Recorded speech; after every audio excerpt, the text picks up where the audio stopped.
that the City of Gackle is currently looking at. Again, this isn't a decision-making meeting of any sort. This is kind of information sharing, gathering. Hopefully we can keep it civil this time. Otherwise we'll probably have to call it if it turns into the name calling and the yelling that it was last time. So let's try and keep it civil. Ask questions if you got them. They're going to go through a shorter presentation, talk about some numbers and the project, open it up to questions, and then if there are any other questions, I know we have the maps up here, will be available afterwards as well. So Kyle Meyer from Moore, I'll turn it over to you, and perfect. I'll be seated over here. Thank you, Jeff.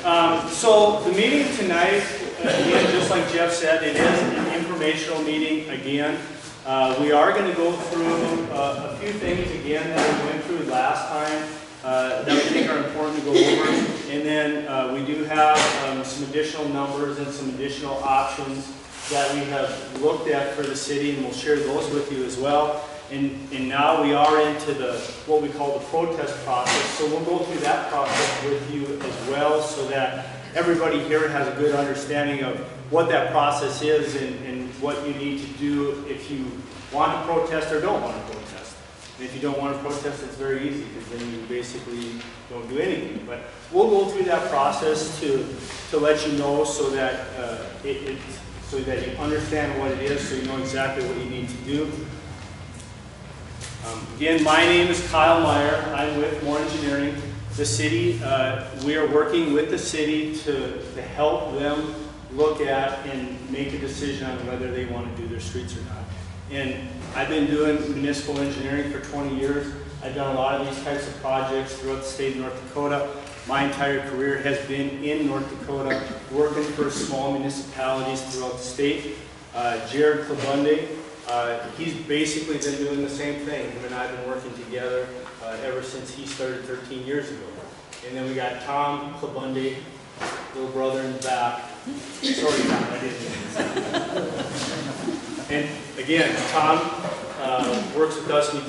He's been doing municipal engineering projects, small communities in North Dakota as well.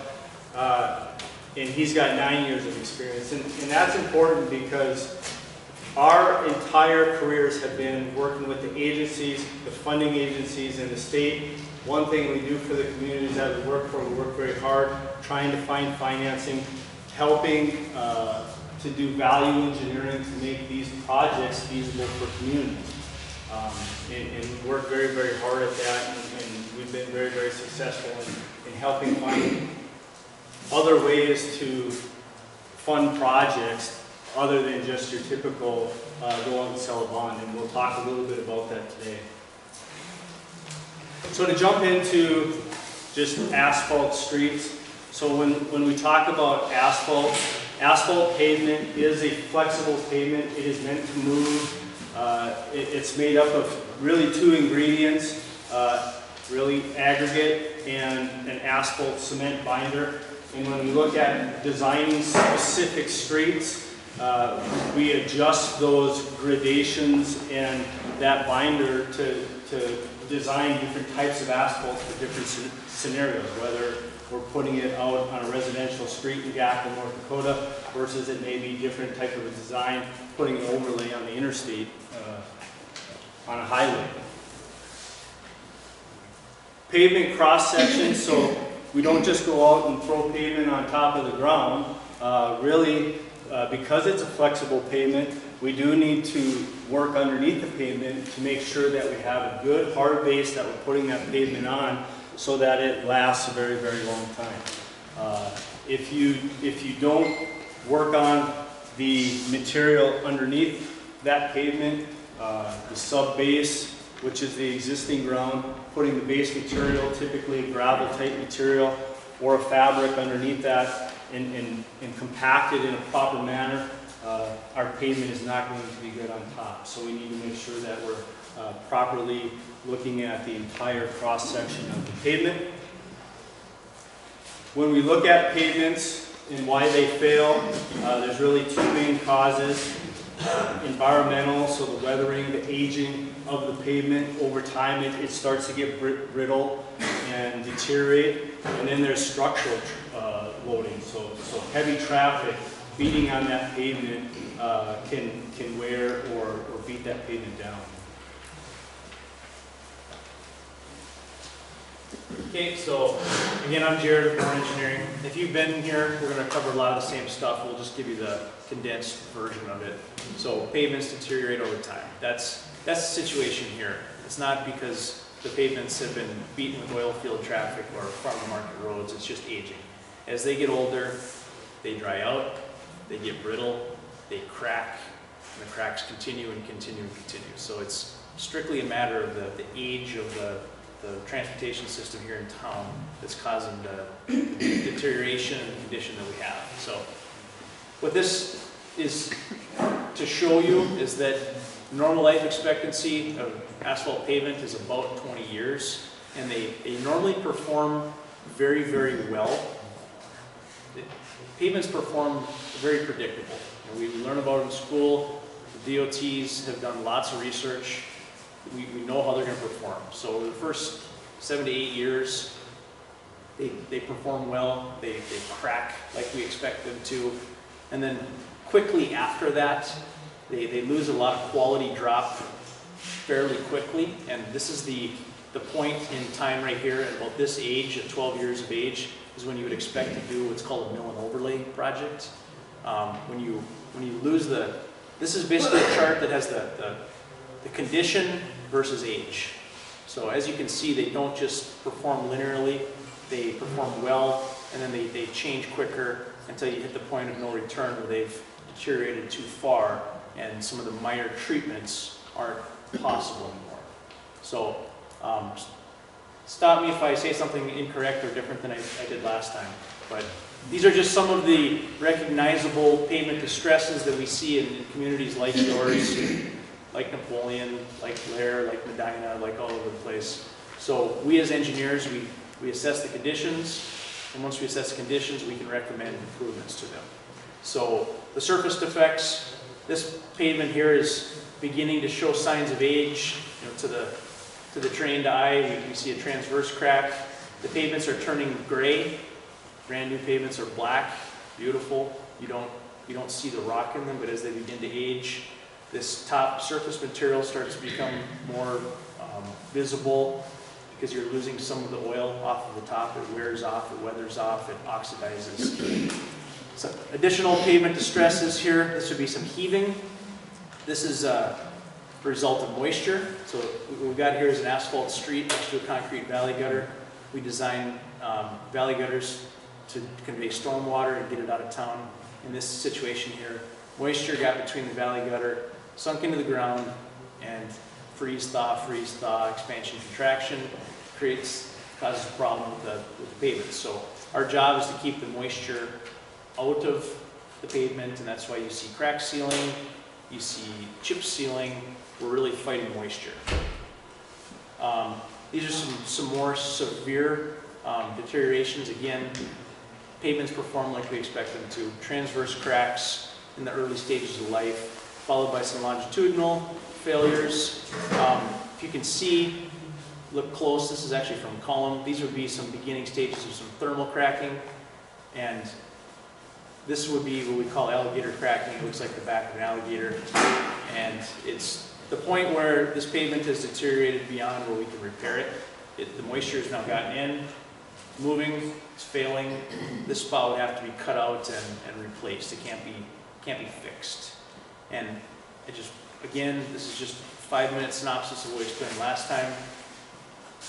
They perform like we expect them to, from transverse cracking to transverse and longitudinal, to a beginning stages of block cracking. These are in large blocks. In a few years, then the blocks start getting closer and closer together.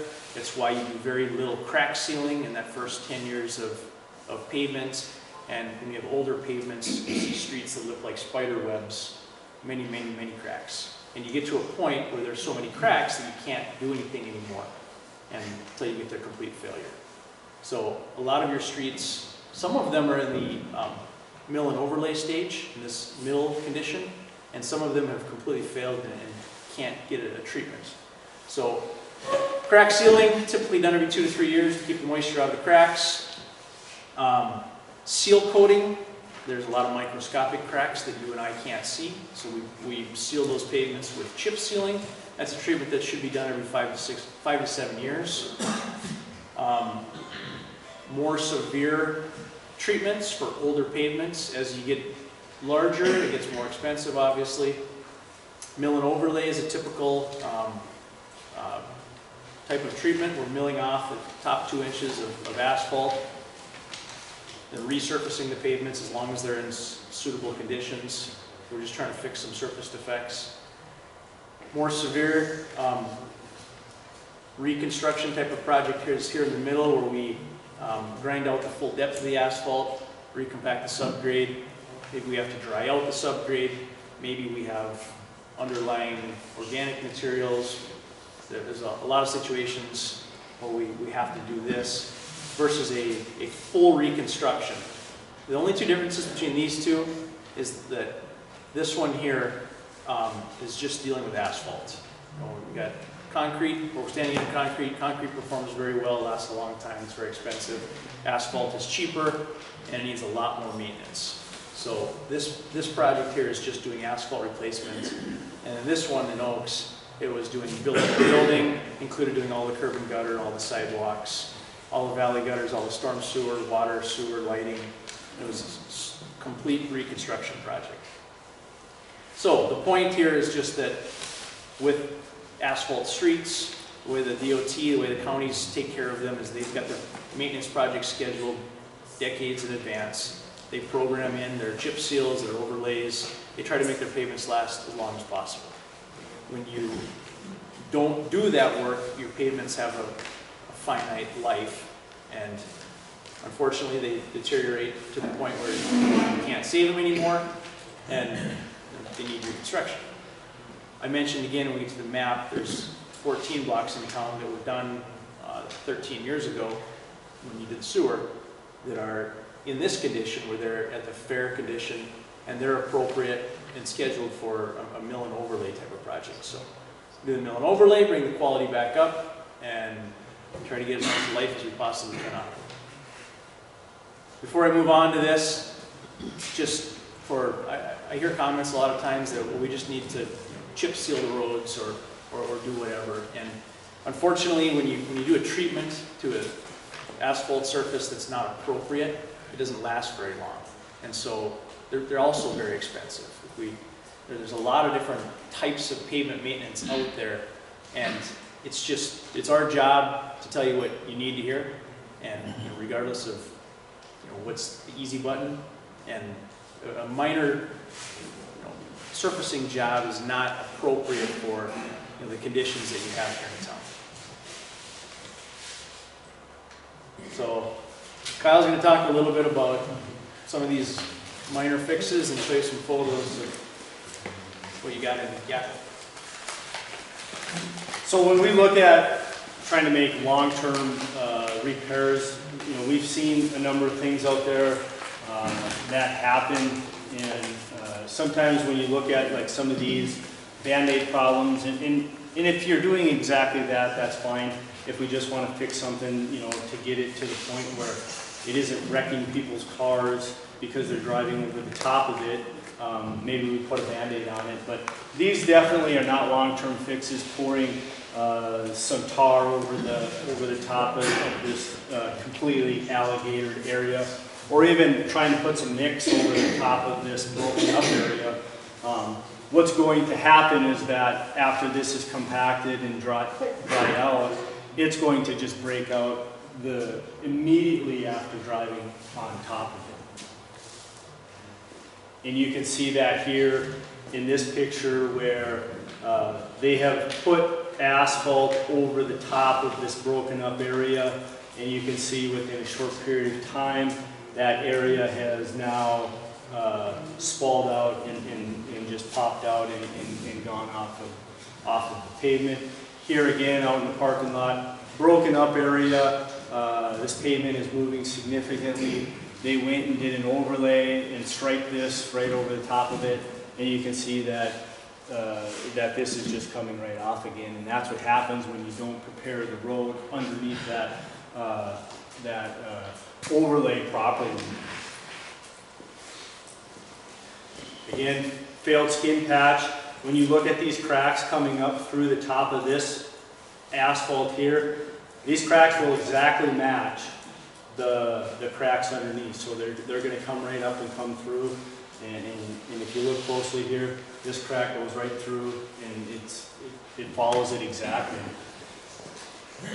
Here they're looking at doing a patch in this street, and they've cut it very, very close. Typically what happens when you got a broken up area like this, the issue is underneath the pavement, and when we go to fix that and patch that, we want to make sure that we get the outside extents of that soft area underneath. So we like to go a little bit further outside that patch when we cut that out to make sure that we're properly getting the full extents of that soft area and repairing it, so that when we go and put this new, nice, clean patch in, that it doesn't start breaking right outside of it, right after the patch is installed. So these are some existing street conditions in your community. This is in the town of Gackle. Pictures that we took here this fall. And so you can see similar pictures to what we were just showing you in some of those examples. Significant cracking on the street. At some point, they were doing some crack sealing, and it got to the point where that was difficult to do so, just because of the sheer amount of the cracks. Again, significant block cracking on this block here. Again, same picture, same cracking, you've all seen it. Significant cracking on this block. Here maybe, I don't know if this was, tried to overlay that at one point, but you can see significant unraveling here, breaking up, starting to get some potholes in the road here. Here, intersection in town, severely damaged. The overlay is coming off, potholes in the street.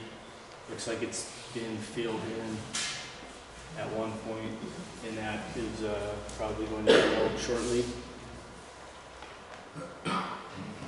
This block is severely damaged. Obviously, there's nothing left of this road to even salvage, and the top layer is starting to completely come off. So those are just some, you've seen it all, the condition, and those are a couple pictures of the worst ones probably in town. Yep. So definitely the need is there. So that's why we've been asked to look at the options and the costs associated with what do we do. So the city has started the process of going down that road, and so here's where we're going to talk a little bit about what the assessment process is and what you as residents would be responsible for. So, we had to do a street project in the community is the city council can't just, for a water and sewer project, it's deemed a necessity, and the city council makes decisions and they do what's right for the community, like it or not. With a street project, it's not necessarily a necessity, maybe for some people, but it's there's a process, and the North Dakota Century Code outlines the process for how it goes. So basically, the city has to go through that process by law. Right. So right here on the right is the What about the home charter? What's the home charter? When the council can decide whether or not to have a vote. That's only when you have what's deemed a necessity, what Jared was talking about. Streets is not deemed a necessity. So they cannot, the city cannot make a decision to go ahead with the street project. Okay. So this is North Dakota Attorney's checklist for doing a street project. And I'll just kind of kick you off here and tell you where we're at in the process. So by resolution, the city creates an improvement district. That's a map. That was published in the newspaper. And they've asked us to put together a report, which is a cost estimate. They've approved the report and they've adopted a resolution of necessity. So the resolution has been published in the newspaper. That kicks off the information process for the community. That's where we're at. September, the city began publishing, no, excuse me. They passed the resolution in September, began publishing it in October. You have to publish that for a minimum of 30 days. During that time, we can have information meetings. The city has sent out a newsletter explaining the process. People have the right to protest. And because it's not a necessity by definition here, the residents or the property owners can petition to stop the project. And if 51% of the landowners petition, the project dies. The city council cannot legally do the project. So the petitions are due, or if you want to protest, excuse me, if you want to protest the project, the protests are due November 11th. And so that's approximately 45 days beyond the date that it was published in the newspaper, 37 days, but it meets the minimum 30-day minimum requirement. So everybody has the right to file a protest letter. A sample one was sent out attached to the newsletter to everybody. We have more copies of that. So this is not a done deal. The community, they kicked off the process, they've started, they've gathered information, and they've explained it to everybody, and that's, I guess, the explanation of the process. Let me just touch on one more thing and I'll get to your question here. So what the city's done for public information so far, this is the second public information meeting that we've had. They began publishing, so we're in that protest period right now. They sent a letter to the residents that all the property owners in town should have gotten. We tried not to send duplicates, but maybe some of you got duplicates if you own more than one parcel. I'm not sure. But basically, November 11th is when your protests are due to the city, and we'll sit in this room, score the protests, and 51% of the landowners protest. That's where it stops. If it's not protested out, then the city council then can make some decisions and either proceed or not proceed. They then have decision-making power, like normal councils and boards do, to develop projects and do it or not. What was your question, ma'am? Is it 51% of the number of owners, or is it 51% of the geographic footprint? It's the land owner, it's the land in The town. number of people? Land. So if you have a 1 acre parcel, that's what your vote is. And it's based on all the ownership in town. And so there's maybe 400 parcels in town. That's how many votes there would be. And that's the century code. But it's by area, okay? So if you own half the property in the city, you would have half the vote. So it is by geographic area. Geographic area, Yeah. yes. Okay, I'll touch on some of these things here now. You asked me some good questions before the meeting about grants during water and sewer projects, certain pedestrian trail projects, projects that create jobs. There's grant money out there. And the infrastructure in Gackle has been done. Basically, clay and asbestos cement and cast iron materials we used for pipes long ago, those have been upgraded and those are not due for replacement. When we design and build streets, we expect them to have a 30-year life expectancy, and your infrastructure is expected to last that long. There may be, isolated failure or something, but the city's addressed the city-owned infrastructure. So unfortunately, there's no big grant to go out and get. There's cost share to help with the highway through town, the state highway, they've got programs. So that is not included in this project, the north-south blocks of Maine. So street projects are usually done by selling a bond, and the interest rates kind of vary depending on how many communities are asking for money. Just one second, I might answer your question. No? You went beyond it. The grant funding issue, what about the North Dakota Prairie Dog Fund? The city is going to get some money next June. So the way that works is that every biennium, cities are going, and counties are expected to get some money, so every 2 years. Jeff, do you remember how much the city of Gackle is going to get? I thought between 30 and 35,000. Okay. So the city could use that money to go towards improvements. It's, Not much. yeah, exactly.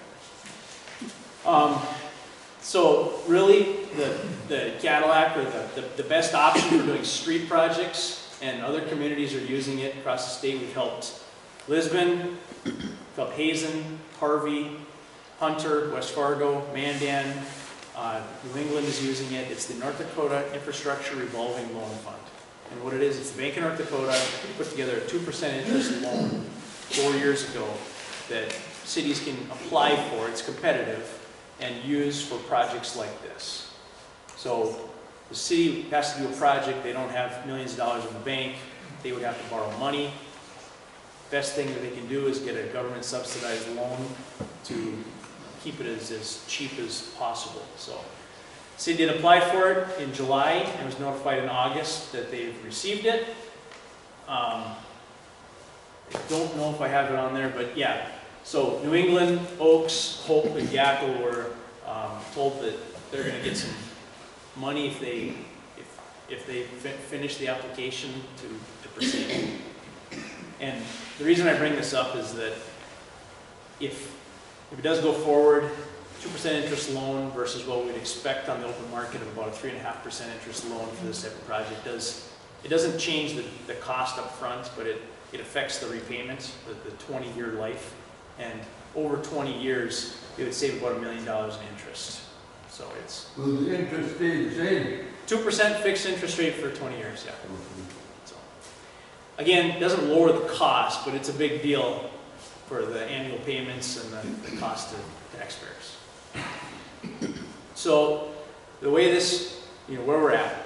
So we've identified a street projects, community-wide projects, and the blue areas are a replacement, and the yellow areas are patching and mill and overlay. The reason I mention that is we don't just make up numbers, and we've gone through, assessed the conditions. Doing the mill and overlay is a fraction of the cost versus doing the full replacements. So the overall community-wide project we'd expect to be about $4 million. This is an engineer's opinion of cost. So what an engineer's opinion of cost is what we believe the cost would be if you did the project next year. So we look at bid tabulations, we look at pricing, we look at what other projects are costing in the region and the area, and we believe that that's what the cost would be. And that's what the community so far has explained to you, and you base your protest off of this size of project, if you want to protest. Again, I mentioned the project funding, the loan savings over time. This is the project map. I'll get into it just a second. Is there could be some ways to save money on the project, and that's one of the things the city wants us to do. But it's our job to tell you again what you need to hear. And normally these projects, we're trying to get we have to understand expectations. If we want a 5-year life expectancy project, it's going to be cheaper. If we want something that's going to last 20 years or exceed the loan term, we need to design it appropriately. So really the cost-saving measures kind of come down to looking at taking portions out of the project. And this west loop or access out of town could be a money-saving alternative that we take out of the project. The road in front of the elevator that leads people out of town could be something that is removed from the project. We see those as decisions the council could make to try and reduce the project cost some. So it's currently in the $4 million Yes. number right now? Yes. And what would they be if you took them out? I'll get to that in just a second. The only problem is if you pull areas out of the project, that you do reduce the number of people paying for it too. And you may remember this from the last time I was here, but these are estimates. And with again, the process is you go through this, you get the information to the public, you design it, you build it, you go forward, and at the end, when you realize what the final cost of the project is, the city council has to appoint a 3-member board to levy special assessments through town. It's not the engineer, we can help, but it's gotta be somebody from in town that, that looks at every single property and we assess the cost based on the benefit. So the only reason I bring this up is that we can come up with some ways to try and shrink the cost a little bit, but if we remove a section over here, which is very possible, it reduces the cost. It pulls some people out of having to pay large chunks because they're getting less of the benefit. All right. So you got the letter out, and we explained that the estimated cost is $150 a front foot. So what that means is that a $4 million project in the city of Gackle, there's about 27,000 front footage in town. So believe it or not, there's a little over 5 miles of front footage. So on a block, we have a 300 foot by 300 foot block. That's the narrow side of the property is on both sides of the block. You can see that on the map. Front footage. It's not side We've gone yards. through on this map and put the front footage calcs on there, so you can find your parcel on here where you live and highlight it in blue. Main Street is yellow with the number on it. On the rest of the town, it's a blue line with the number, with the front footage number on it, so you can see what yours is. From there, it's just If you get rid of the red, it's gonna make less people be involved in it. But there's people already on that map that are being charged by footage that are not having any street work done on their streets. How is that? Wouldn't it be the same with those His people com- that didn't do the road down there, still be charged Yep, the same? his comment was, I don't know if you're taking completely out, but at a lesser percentage. yeah. Again, the final decisions on benefit have to be assigned based on your committee. And this North Dakota Street Project process outlines the entire process. We get down to the bottom here, if something does happen and open bids and we start construction, it's that committee's job to assess benefit based on parcels. But the most common way to do it for a street project is based on front footage. It's what almost every city does in North Dakota. So there's some roads that are not a part of the project, which I think is what your question is. Main Street in town. The reason that's not a part of it is we would expect a significant cost share from the DOT to do that road. The city can do it right now, but it doesn't make sense. It would make more sense to use the program that's out there for it. That's not what I said. What I said, you said the people in the red would not be a part of the assessment if you didn't do those roads. That's what you said. I said there might be people on Main Street that are not going to be on any part of the road project, like in North Gackle, have to be any part of the assessment in the first place. When we go through some of these numbers here in a second, we had to make some assumptions because we don't know exactly how that committee would assess it. My assumption would be that they would still get an assessment, but it would probably be a reduced assessment. I think that's a fair guesstimate at this point. Okay, so from this point, $4 million to do the whole town, 27,000 front footage, or feet of front footage. It's simple math. It's about $150 per front foot. I think it's just a shade under that, but we're just rounding it to 150. So if you own a 50-foot lot in town, it'd be a $7,500 assessment. And when you design a project that has a 20-year life, you'd pay for that $7,500 assessment over 20 years. Or if you have a 100-foot lot, larger, more front footage, more street, you pay more. Or a 150-foot property, $22,500 assessment, again, paid for over 20 years. Because the cities don't have magic checkbooks to pay for these things, they borrow the money. And what that means then, when you assess things, residents have the opportunity to pay off their assessment day one, or do nothing, and you'll get an assessment on your taxes at the end of the year.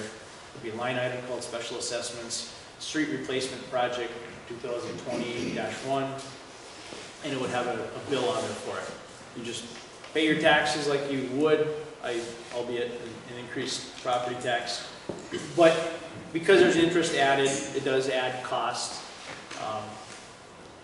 I guess most of the time in communities when we visit with them, people pay them off over time.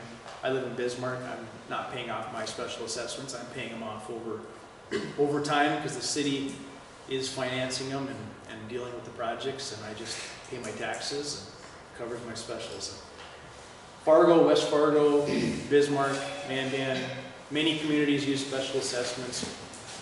It's a bad word, but it's the only way that can make things affordable,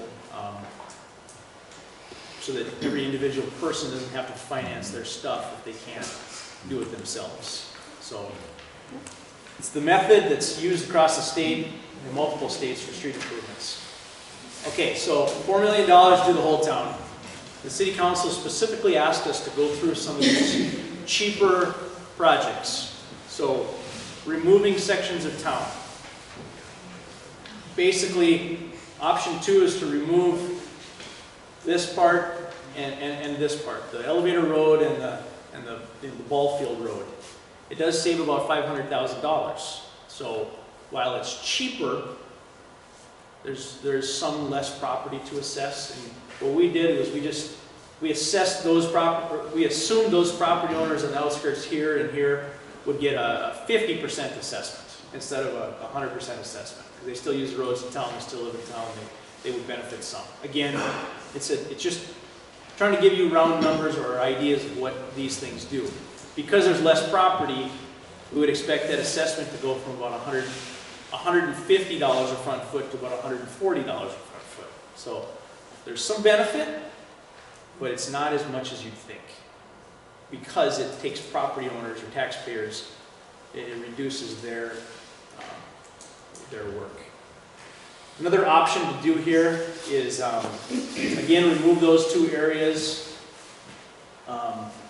The yellow areas in town are the mill and overlay areas. You know, those look and appear like they're in better shape. Unfortunately, those are cheaper areas to do, mill and overlay areas versus replacement areas. So that would reduce the project cost down to $3 million.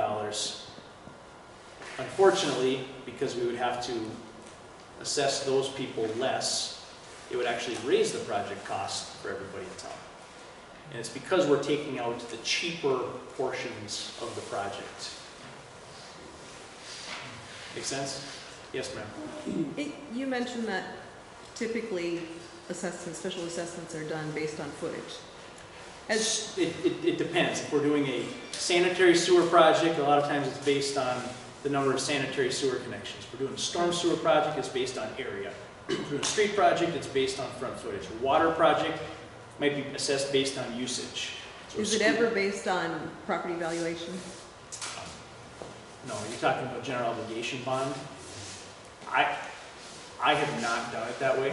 I think counties can do it. Have you ever done it like that? I've not seen a city do it that way, but you can. I don't know. Well, I'll just use myself as an example. I mean, I have a piece of dirt in town, nothing on it. So my property value will not be increased at all by this project, at all. But someone who has, and I'm just going to throw a crazy number out there because I don't think it exists. So I'm not picking on anyone, but you have $1 million house on your property, you're going to get a lot more property valuation increase in your property because you have something there to start with. That's not the way streets are assessed. Because it's illegal to do. Is that? Okay, I just know. You do one, you have to do everyone the same. Okay, thanks. We're the engineers, not the attorneys. So I mean, Well, it's a good question. Yeah, I have no idea, so Yeah. I'm trying to learn too. Yep. So the city council wants us to, they want to find cost-saving measures. I'm not trying to sell you anything here, but a lot of times where we can find cost-saving measures is bidding alternates, and we bid types of improvements against each other. So a residential street section might be designed to have 4 inches of asphalt on 10 inches of gravel. That'd be build roads from the bottom up, like Kyle was talking about. We can bid alternates where we use a geogrid to reduce the amount of gravel, or we're starting to use a lot more cement-treated sub-bases, which then reduces the amount of gravel and asphalt needed. Those are bid alternates that we bid against each other. We did a project recently in Mandan, and it saved about 10% of the cost. We're doing cement treated base with asphalt on top of it in lieu of a traditional pavement section. But it all depends on the area, if there's suitable gravel close by. I mean, there's just a lot of factors that we estimate the project cost to be about $4 million. And I believe we can develop enough cost alternates. I mean, in a perfect world, we'd be 10 to 15% higher than the actual cost.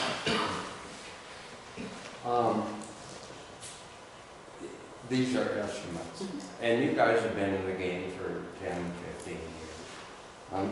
This whole room is full of contractors, housing, electrical. I was a small contractor for years. I never see the end bill like the estimate. It's gonna be higher. Come on. Okay, my question is, Well, let me answer in that all first. these years you guys been doing it, how many times have you seen the end bill be less than the estimate? So- Probably 99% of the time. I've only exceeded that one time. One time. In I Hazen. got two different answers here. He's exceeded it one time. The end bill is less than the estimate? Yes. Yes. No, more. No, in Hazen a couple years ago, last year actually, we were doing a street project and we tried to do mill and overlay in a majority of areas, and the mill and overlay failed. We had pavement cores, we tried to assess the conditions ahead of time, and we had to fully reconstruct a bunch of blocks because the mill and overlay failed. It was a $700,000 change order, so we were way over budget on that project. That's the one time it's happened.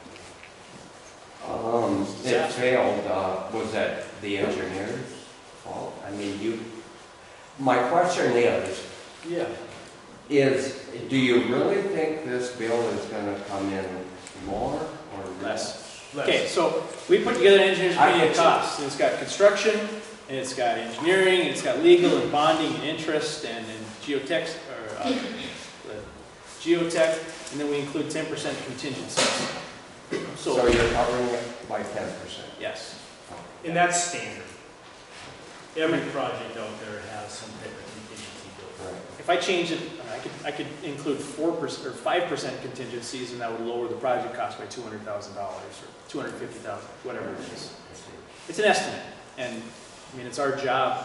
If the bids come in high, I don't remember what it, 25% higher than the estimate, the city council can't legally do the project either. But looking at them and talking with them, if the bids come in high, I don't see any way they would proceed. I think they would rebid or scale back or adjust or whatever.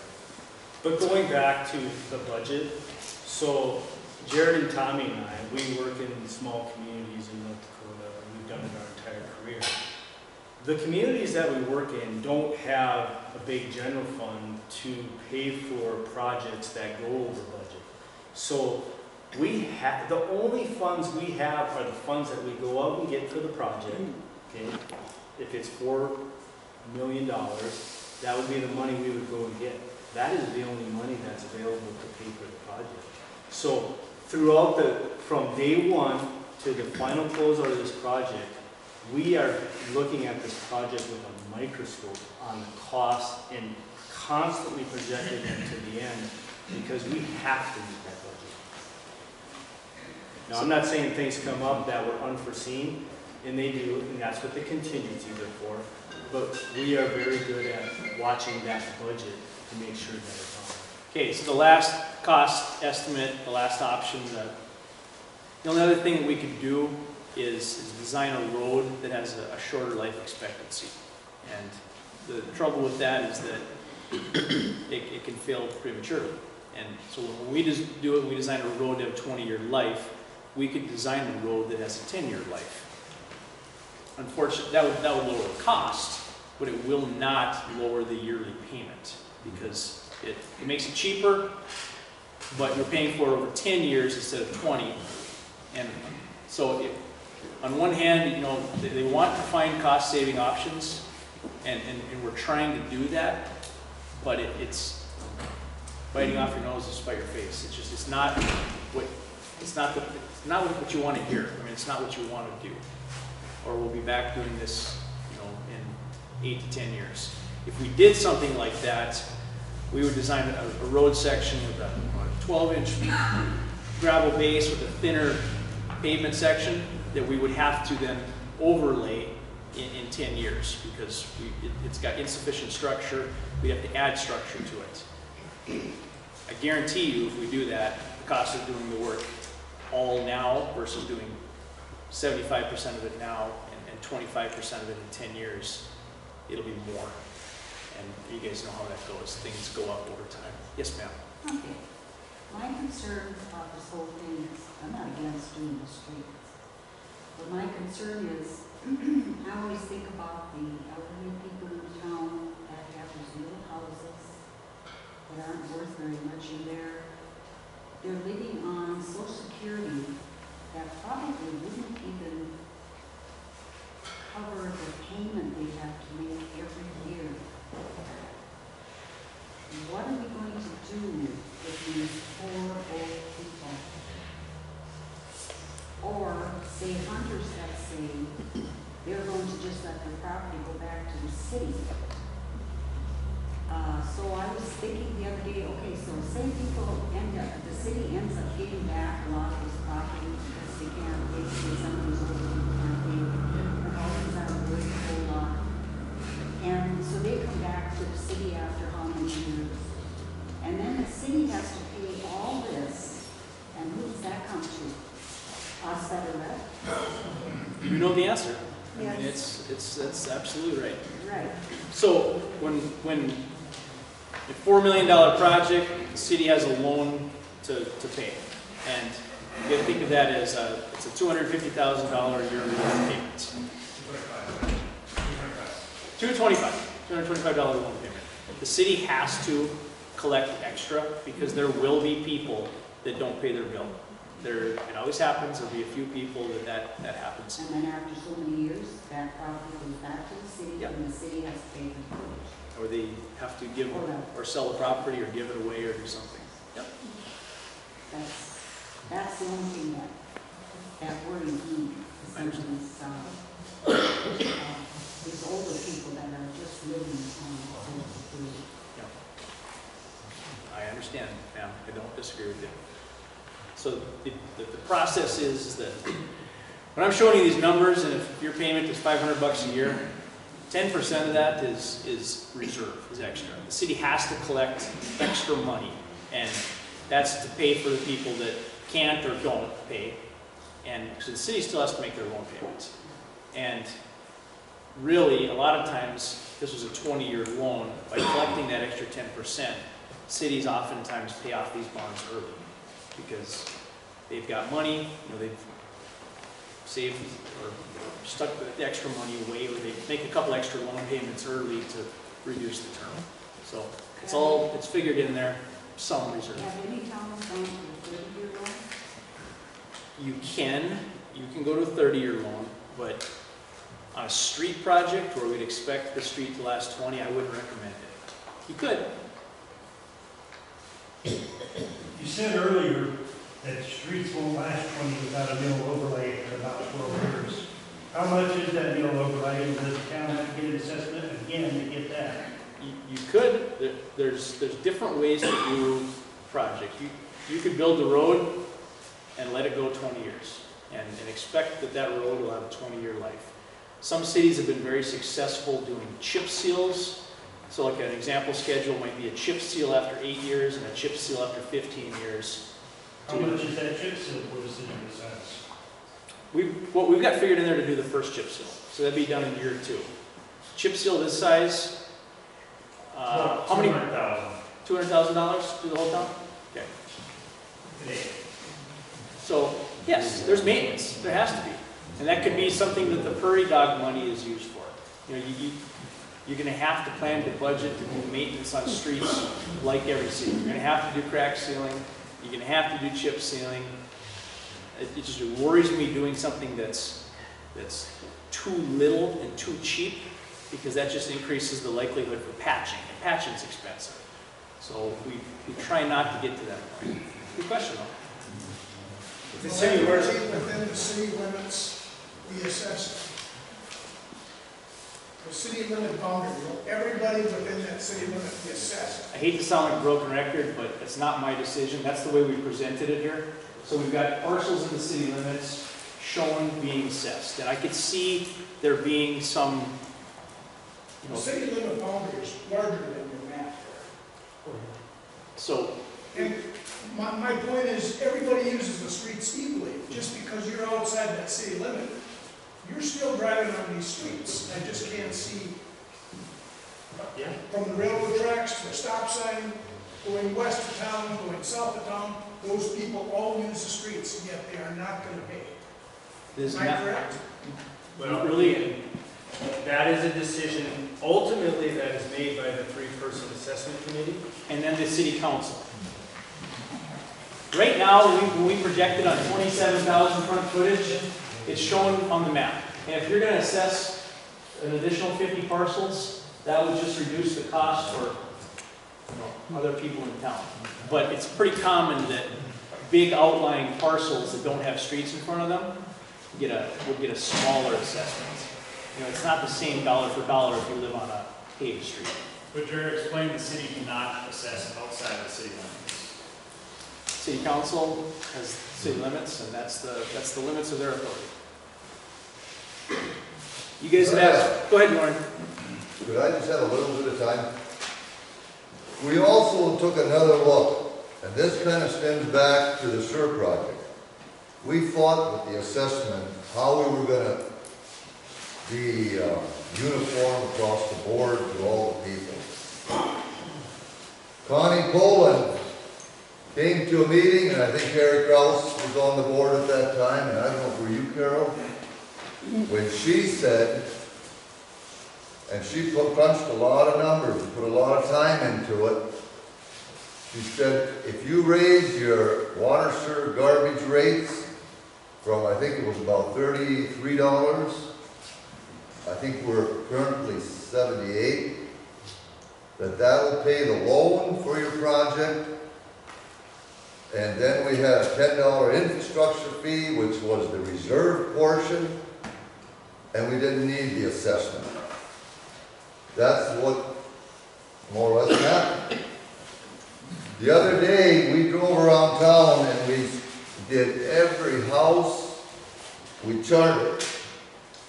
As we were driving, every house, every property that had a shop or a building on it. We also looked at the vacant lots, and there weren't, I think there's only about 2 or 3. There aren't very many. What we did is, okay, when we started and we started always at the northwest corner of the block. If there was a house there, we wrote the person's name, and that was 1 unit.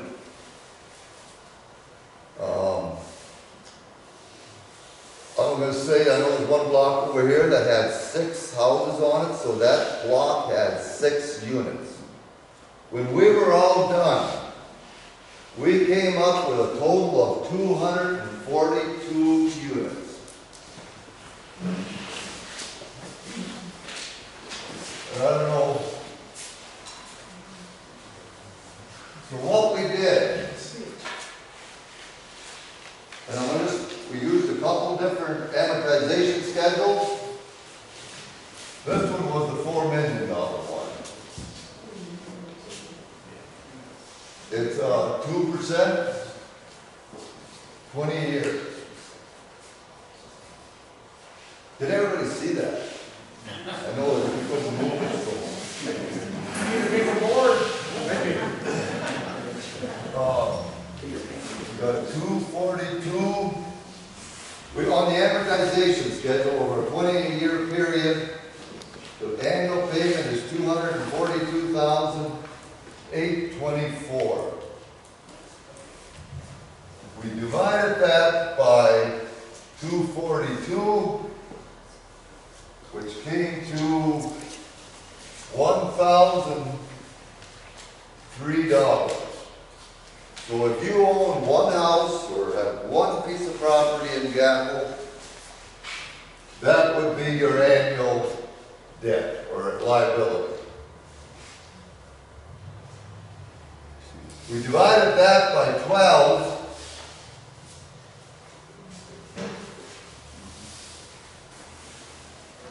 And it comes to, we rounded it off, $84 per month. If it's legal, we would just create another line item on your water, sewer, garbage bill when you get it. That would be the $84. If you do not have water or sewer on your property, if it's a vacant lot with no charges on it, you get a statement. The water sewer would be zero, and it would only be the street improvement or whatever you call it. And I talked to... Me, Jared. Was that you? Yep. Jared? This morning, you know, we don't know if this is totally legal. The bank, the state bank maybe would say no, they want special assessments. We don't know at this point. We also use $2 million, 20 years.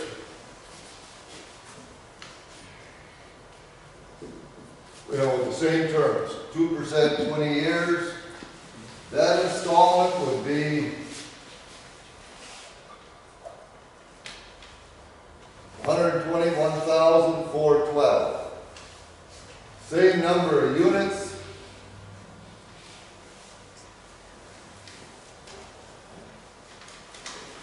That came to $502. Or $42 per month.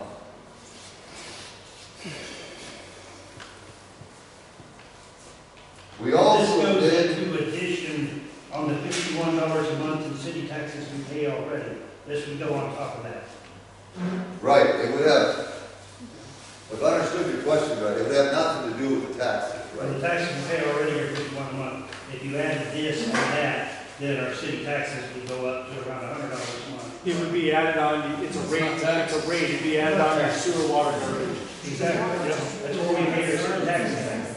Yeah, it's a rate, yeah. Yeah, I think your basic water sewer garbage rate is 78, so we add 42 would be a... Well, we pay 51 right now, every month. Everybody gets out of this.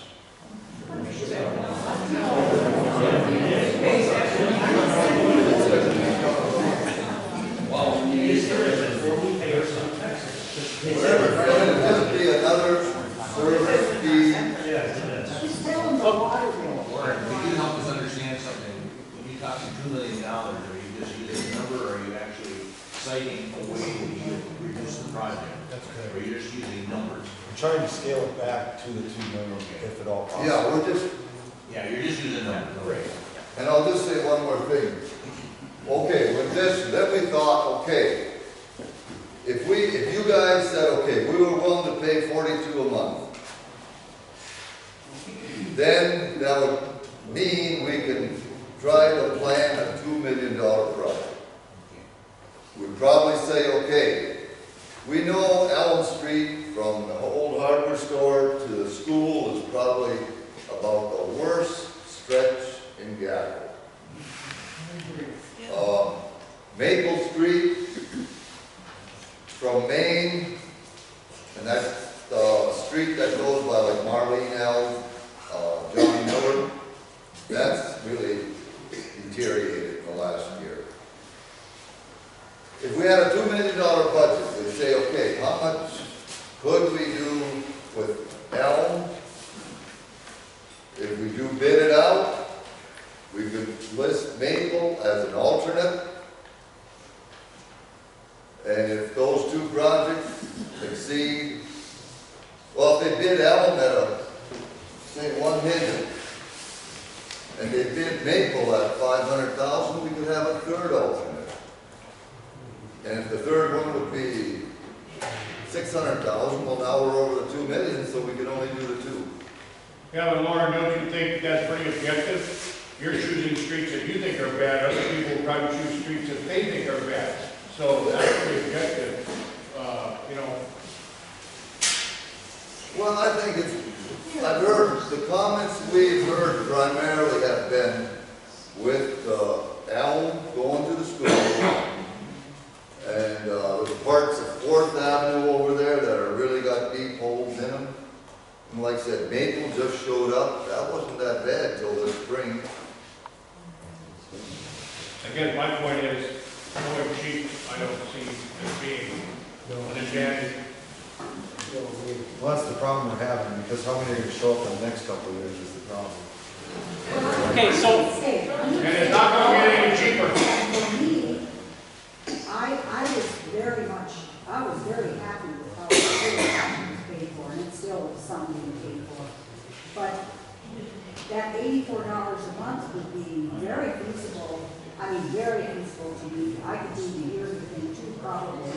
But I'm thinking about some of the elderly people. If it went to the 4 million, they could maybe see that.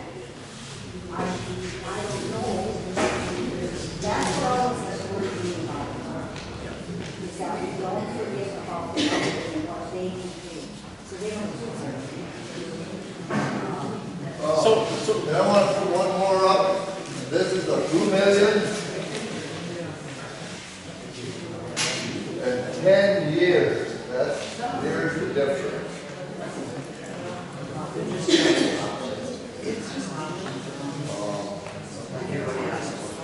The installment on that would be $220.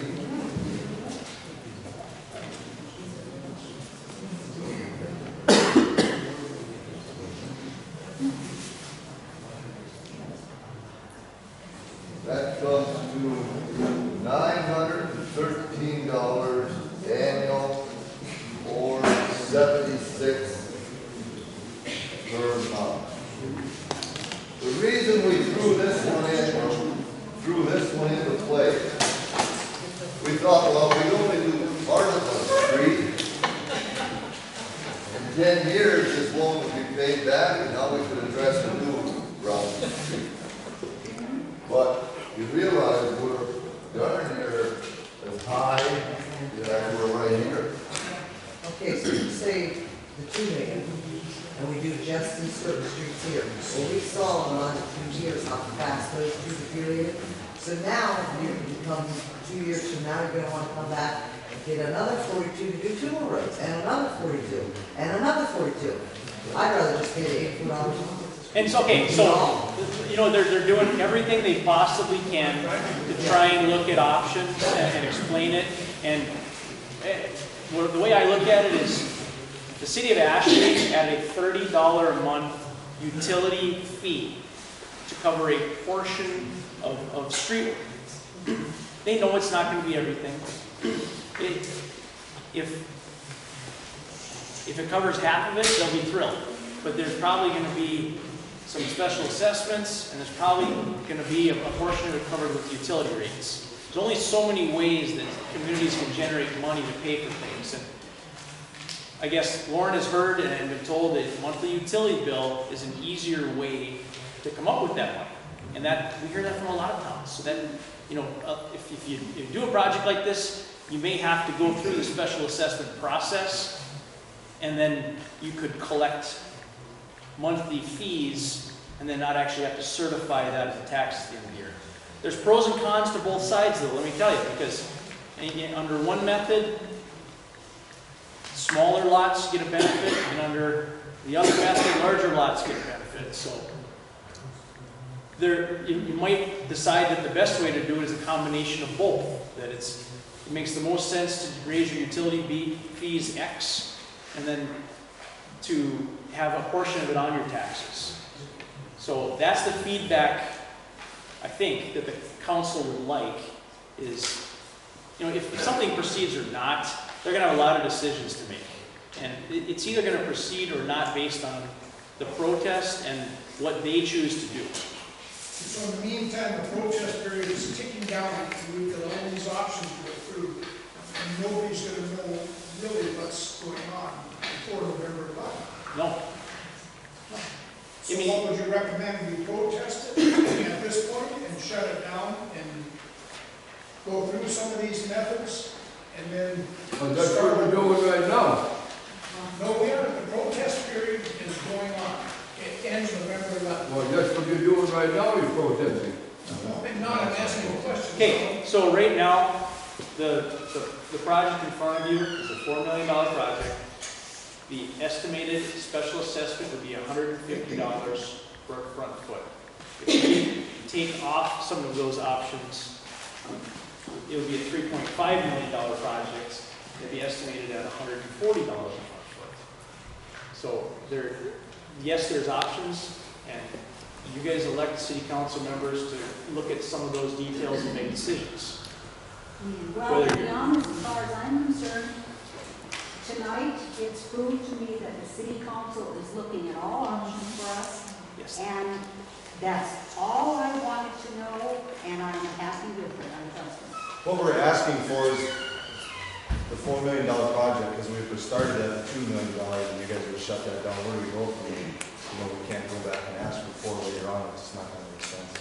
You know, so we're asking if you guys shut down the 4, it's done deal. We can go other options and pursue that. But if we start at 2, we can't go, you know, we're done. I like Lauren's idea of, bidding alternates. I mean, you gotta have a base project, and then you're gonna bid the milling and overlaying as a potential alternate. I mean, there's ways. There will be decisions they have to make, unfortunately. I mean, we'll work with you to develop whatever options you want, but he said it right, though. If you have property along that orange line now, is that included in that $4 million project? Yes. And is all that footage $150 a foot through that you have along that one line? Yes. And if that doesn't get included, does that eliminate that property then? I would expect that those property owners would get some assessment if that got eliminated. And the property has to go right to the street line, right? If your property is short a little bit of the street line, you don't get that? I think I know which property you're talking about. It's all based on the parcel information that we got from the county, and they said that was a 543-foot frontage on that road. So the special assessment process, the way that works. Person knows if you own the land right to the street. You have to look on your, you have to look on my stuff in my home. You don't have to use any of that land, it's used by somebody else. But I'm not property tax. And I'll also add, this kind of stem, I think I had about 3 people come up to me, and that's what they said. Everybody should be treated the same. And that's where this kind of stems from, because that's, you know, when you start looking at the frontage, footage, you're going to have a lot of variables. You've got some people with 100, some with 50, some with 48. A lot of variables. And that's where this stems out to. So everybody would be on the same page. And you might have 2 units. I don't know if I explained that. If you own a house on that side of town and you've got a shop over here, now you're 2 units. I mean, every foot along the streets, whether it's empty lots or empty homes or whatever, it's $150 per foot along those streets. Possibly. I mean, if you're on the edge of the town, you might be assessed, what was this, 10 or 20% of the project versus. You know, this is what we've been asking for all winter from the council, those other options. And all you gave us up to 30 days, less than 30 days ago at the last city council meeting, when I asked for other options, is $4 million or nothing. Now, 3 weeks into our protest period, you're coming up with other options. This is what we've been waiting for all year, since last year. So they talked about this at the last meeting? The last meeting, I asked, is there a $2 million option, $3 million option? Our mayor said no. There's a $4 million option or nothing. No. That's exactly what he said. That's not what I said. I said, for this portion of the protest, we're going with the 4 million, just the protest.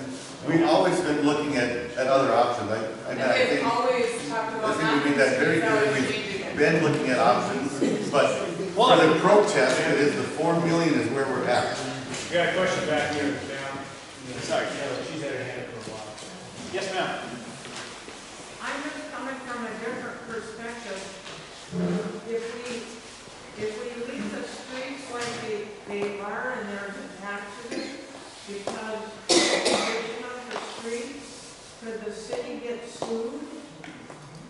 It's happened in Fargo once.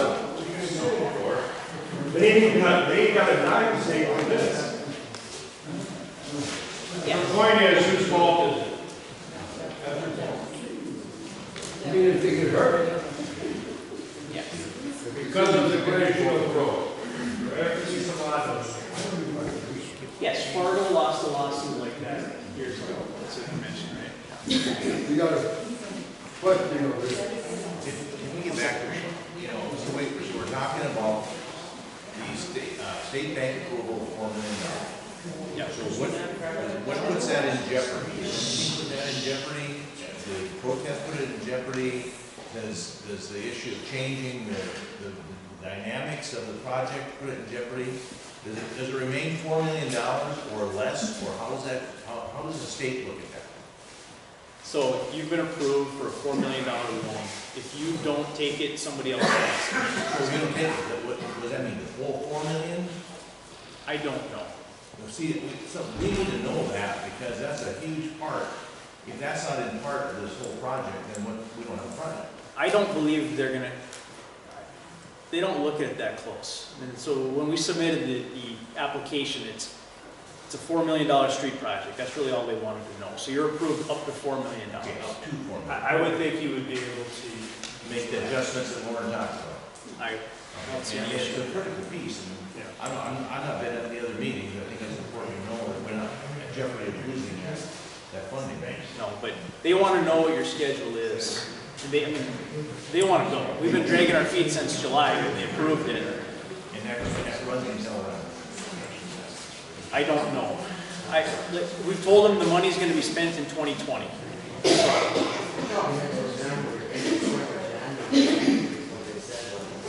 Could be. Did you talk to them?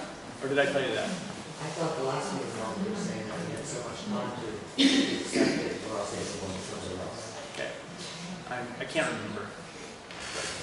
We told them the protest period would be through November, and then the city will finalize the application. So there's nothing that we're doing will put it at jeopardy unless we don't spend the money. Well, if you don't do a project. It's a cap, right? That's a cap. And the cap of $4 million. We ran over on Hazen, and they did have more money for Right, as us. far as what the city's applying for. Yes. They're saying we're gonna do a cap. Yeah. That would be $2 million, we use $2 million. Right. Someone else And said- the other thing, if you want to budget, you have an option.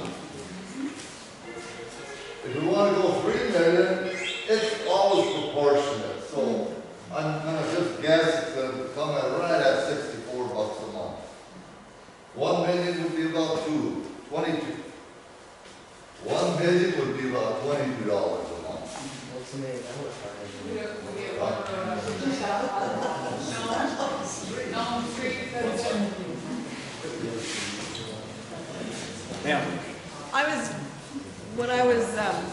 When the oil boom was going on out west, a lot of the townships that didn't have money and weren't prepared took out a lot of their asphalt roads and turned it back to gravel. Has that even been discussed for like maybe the elevator road, or I haven't been at any other meetings either, so I don't know. That's why we have considered looking at a couple of those streets, putting those back to gravel. So we looked at the whole town and we had an estimate on that for the whole town of gravel. To put the whole town into gravel? It's like $2 million. It was still gonna be 2 million? Yeah. Because of all our curb and gutter. Okay. And then non-stop maintenance on gravel. Right, and this is a bad year to be talking about gravel. Okay. Drainage becomes a huge issue Right. if you were to put gravel in between curb and gutter. Sure. Because now the water can't get to the curb and gutter, it's gonna sit in the gravel, and you're gonna have rut erosion. You'd have to tear out more than you'd have to put in. It's gonna deteriorate. Sure. So, yeah, it starts a chain reaction that we started looking at and take out curb and gutter then. But we do have some areas in town that don't have curb and gutter, that are asphalt right now. Sure.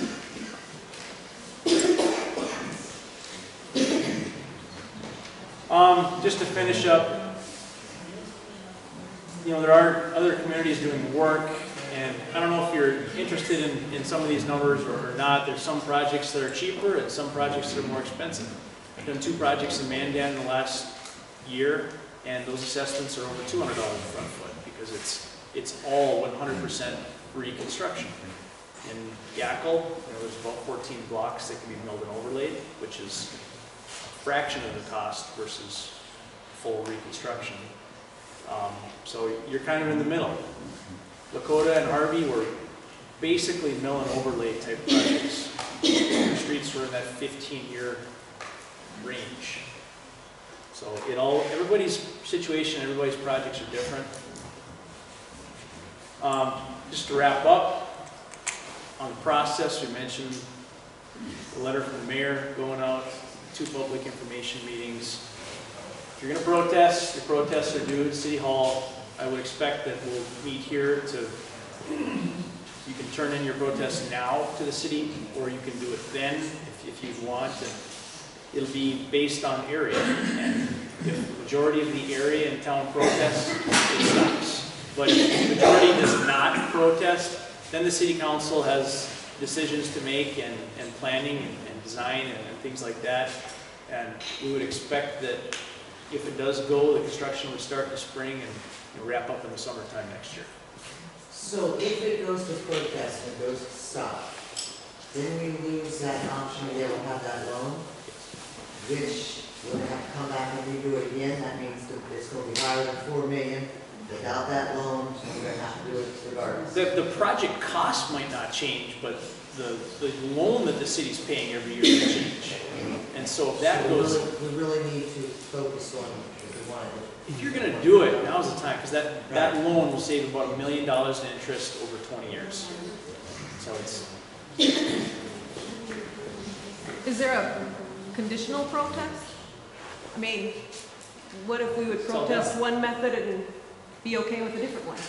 Well, see, and that's what needs to get across too, is just because we're going after that $4 million project right now, a month or two, I mean, we could weed things out, we can meet with everyone and see what, different options again. We just gotta get going on this and keep it moving. It's a bunch of red tape that the state provides that we're not happy with. I mean, it's hell, and we won't know, everyone's a final number, a final number, and until we actually bid it out and complete the project, we just don't have it.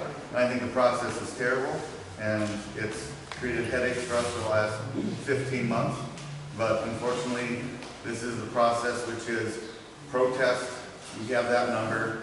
I certainly expect the council will make decisions to whittle that number down. I don't expect to spend anywhere near $4 million.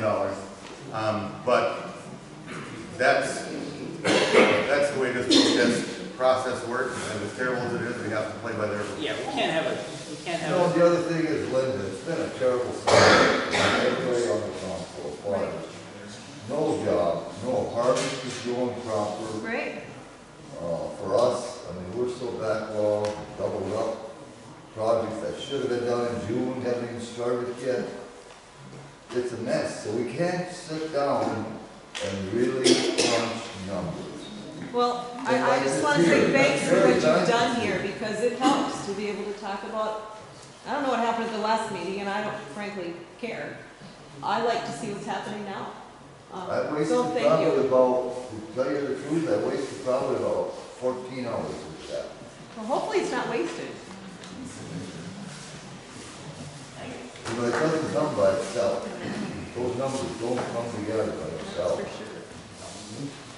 So just to be clear, if someone protests, that means the project stops 100% and we just live with the streets.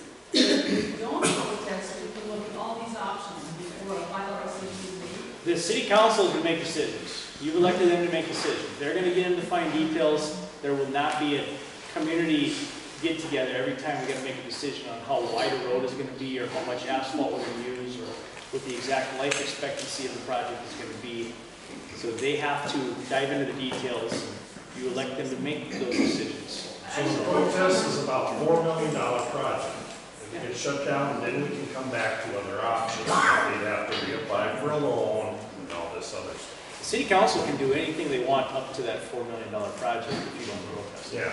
So if you don't protest it, they could go with the $4 million and you can't protest afterwards about it.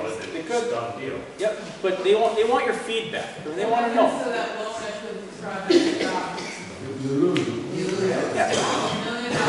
That's why I think options should have been, we were pushing for options for the last year. We just got it 3 weeks. Randy, I worked for the city how long? And, We think that was ideas all winter. okay. 6 months ago, They've been working on this, every project. We had sewer projects. They worked hard on these projects. Randy, why don't you folks come and present some options? Didn't I, 6 months ago, I said, You why don't we did not. add a little bit to the water bill?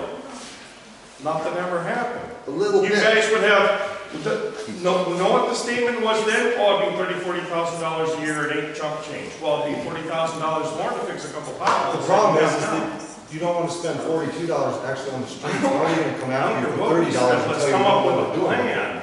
We gotta know what we're You know, doing with the it. plan right now is $4 million. Now you're finally coming out with different options. These options should have been available before you started a protest period. We also heard there's all kinds of grants available, but nobody had brought us a telephone number, nobody had brought us any applications. I don't know where they're at. And if they found them, bring the information to us. You're talking about the lesser money being spent, correct? Like $3 million? No, just other options. You know, Okay. we've been trying to brainstorm They options. spoke about that at the last informational meeting that you were at, about how taking out roads and doing less work instead of taking out an entire street, they would do mill and overlay on the roads needed. That was all. The assessment ought to be done before protest. They can't, that's the process. I'd love to. The assessment was done last year before it wasn't. We You got an assessment done last year. No. It's an estimated assessment. By a different engineering company. All you've done the last year is hire one engineering company, hire another, we got the same deal, $4 million project. All right, I'd like to thank everyone for coming. We'll be around for further questions afterwards if, Protests are due November 11th. If you want to protest, you can. Sorry. thank you. Thanks, everybody, appreciate it. Money here, if they get $4 million, it can only be used for a street project. You can't use it for So we can have a street project, sidewalks,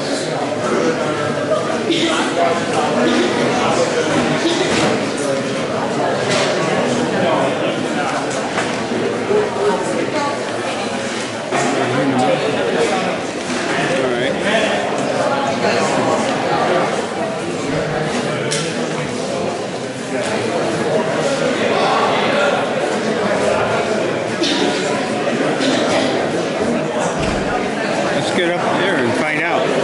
Where are they taking them? I can send mine to the mayor. Okay. Okay.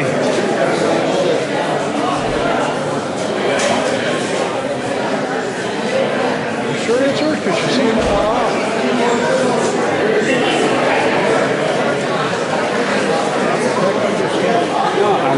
I'm making sure that it shows.